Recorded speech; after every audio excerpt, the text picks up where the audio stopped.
TPCC general secretary మరియు మాజీ mayor పారిజాత నరసింహారెడ్డి గారికి వెళ్తాం. మేడం గారు నమస్తే అండి. నమస్తే అన్న.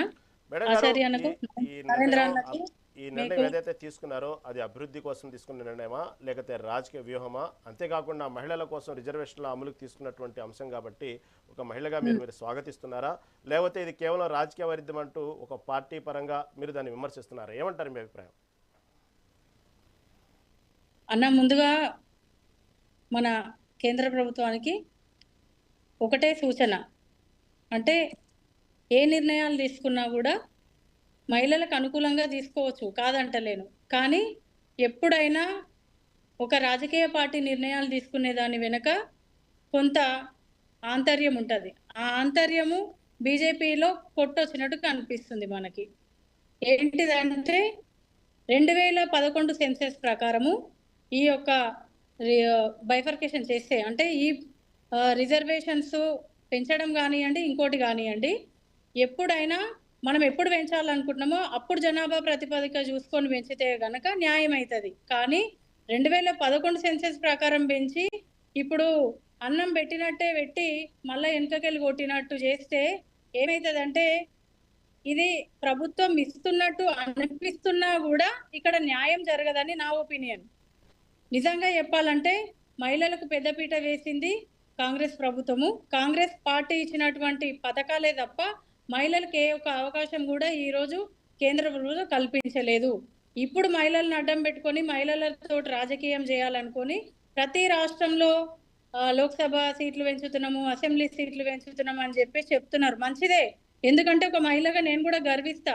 20 సంవత్సరాల నుంచి రాజకీయ ప్రస్థానంలో ఉంటున్నటువంటి మా అట్లాంటి వాళ్ళకు కూడా మంచి అవకాశాలు వస్తాయని నేను అనుకుంటున్నా, రావాలని కూడా కోరుకుంటున్నా.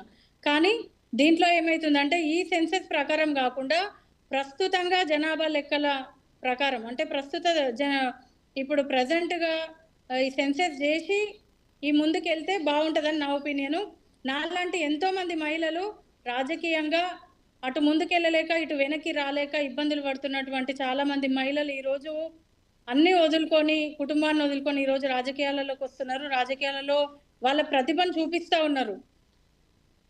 ప్రజల కోసం కష్టపడి పనిచేసే వాళ్ళు చాలా మంది ఉన్నారు. వాళ్ళంటి వాళ్ళకి ఈరోజు ఇది ఒక మంచి అవకాశం అనుకున్నప్పటికీ కూడా అందినట్టే అందని ద్రాక్షలాగా మిగిలినటువంటి ఈ యొక్క ఈ జనాభా లెక్కల ప్రకారం చేయాలని నేను కోరుకుంటున్నా.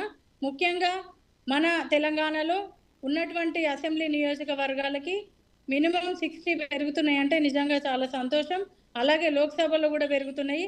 కానీ ఒకటే గుర్తుంచుకోవాలి, ఈరోజు బీజేపీ అధికారంలో ఉండి ఇన్ని సంవత్సరాలు అవుతుంది. బీజేపీ అధికారంకి 3 సార్లు ప్రజలు అవకాశం ఇచ్చిర్రు. అయినప్పటికీ ఇంకా ఈ నాన్చుడు ధోరణి అనేది వదులుకోవాలి. నాన్చుడు ధోరణి వదులుకొని ఏదైనా అవకాశం ఒక్కసారే వస్తుంది కాబట్టి అవకాశం వచ్చినప్పుడు దీన్ని ఫుల్ ఫ్లెడ్జ్గా ప్రజల్లోకి ఇచ్చే బాధ్యత తీసుకోవాలి. కాబట్టి మహిళా రిజర్వేషన్ 33% అమలు చేసినందుకు కృతజ్ఞతలు తెలుపుతూ, దాంతోపాటు ఈ ఏదైతే ఉందో ఈ జనాభా లెక్కల ప్రకారం కూడా తీసుకోవాల్సిన అవసరం ఉందని నా యొక్క ఆలోచన విధానం. నేనే కాదు, నాలాంటి మహిళలు ఎంతో మంది పుర ప్రముఖులు ఉన్నారు, చాలా మంది ఉన్నారు, వాళ్ళందరి ఒపీనియన్ కూడా ఇదే. మరి దీన్ని ఒకసారి నిర్ణయం మార్చుకోవాలని, ఈ మహిళా రిజర్వేషన్ దాంతో పాటు కూడా అణగారిన వర్గాలకు కూడా మంచి అవకాశం ఇవ్వాలని కూడా కోరుకుంటా ఉన్నాను. పారిజాత గారు, గతంలో కూడా రేవంత్ రెడ్డి అనేక సందర్భాల్లో అనేక బహిరంగ సభల్లో చెప్పినటువంటి అంశం, వచ్చే ఎన్నికల్లో నియోజకవర్గాల సంఖ్య పెరగబోతుంది కాబట్టి అనేక మందికి అవకాశం ఉండేది పార్టీలో కష్టపడ్డ వాళ్ళకి. దాంతోపాటు మహిళలకు సంబంధించినటువంటి అనే అంశాలు వచ్చినప్పుడు కూడా మహిళా రిజర్వేషన్ కూడా అమలుకి వచ్చి కదా, మహిళా మనులు కూడా తొందరలో అసెంబ్లీలో అడుగుపెట్టేటువంటి సందర్భాలు ఉన్నాయనేటువంటి విషయం చెప్పినప్పుడు దీన్ని మీ పార్టీ కూడా దీన్ని చాలా స్వాగతించాలి కదా, హార్ట్లీగానే స్వాగతిస్తున్నాం కదా. నేను అదే చెప్తున్నా, మేము స్వాగతిస్తున్నాము, కాదంటలేము. కానీ ఎట్లా స్వాగతిస్తున్నాము? 2011 సెన్సెస్ ప్రకారం చేస్తే అన్యాయం జరుగుతుంది. 2011 సెన్సెస్ ప్రకారం చేస్తే అన్యాయం జరుగుతుంది, సీట్లు పెరగవు. కానీ ఇప్పుడున్న జనాభా లెక్కల ప్రకారం చేయాలి. నేనేమంటున్నా అంటే, కేంద్రానికి అధికారం ఇచ్చినాము, కేంద్ర ప్రభుత్వము ఇప్పుడు బీజేపీ ప్రభుత్వమే ఉంది. ఎన్నో నిర్ణయాలు, కఠినమైన నిర్ణయాలు కూడా తీసుకునే అంశంలో కేంద్ర ప్రభుత్వం ముందుంది. కానీ దీని విషయంలో ఎందుకు తీసుకోవట్లేదు? మరి ఇందులోనే ఎందుకు పక్షపాతం చూపిస్తున్నారు? ఓకే ఈ ఓకే జనాభా లెక్కల ప్రకారం తీసుకుంటే ఇంకా ఎక్కువ మంది కూడా అవకాశం వచ్చే ఆపర్చునిటీ ఉంటది కదా అనేది నా యొక్క వాదన. ఓకే ఓకే ఓకే ఇప్పుడు దీన్ని పారిజాత గారు. స్వాగతిస్తున్నాము అని మేము అంటున్నా కూడా, ఓకే స్వాగతించే దాంట్లో కూడా న్యాయం ఇంకా బాగుండాలి కదా. ఇంకా అంటే డిఫరెన్స్ అనేది అప్పటికి ఇప్పటికి కనిపియాలి. ఈరోజు మీరు అధికారంలో ఉన్నారు. అధికారంలో ఉన్నప్పుడు మీరు నిర్ణయాలు తీసుకున్నప్పుడు అది 100% కరెక్ట్‌గా ఉండాలనేది నా ఒపీనియన్. ఓకే ఓకే పారిజాత గారు. నరేంద్ర గారు